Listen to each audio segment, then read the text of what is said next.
खुशी खबर ओ triple S तरफ आमर फॉरेस्ट गार्ड फॉरेस्टर एवं एलआई जो आम एग्जाम होबाकू जाउची तार नोटिस टी आसी सारी कि केते डेट्रे आमर हम जोटा कि आज नोटिस अच्छी 23/3/2024 तो ये आपण मैंने देखूँ द रिटन टेस्ट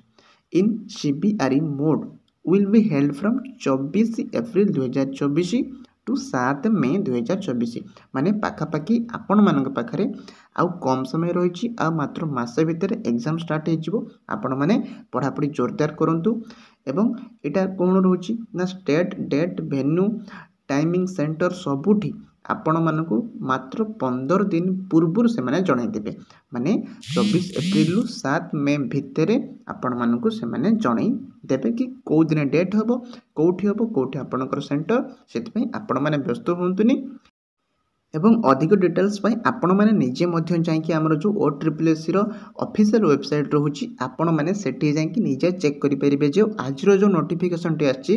देखो 23 मार्च 2024 आज नोटिस आपड़ से क्लिक करके निजे देखिपारे एतिक आमर अपडेट रही है एवं एमिती अपडेट सर्वप्रथमे पाइबा आपण मैंने टेलीग्राम चैनल जॉइन करनी लिंक कमेंट सेक्शन कि डिस्क्रिप्शन रही।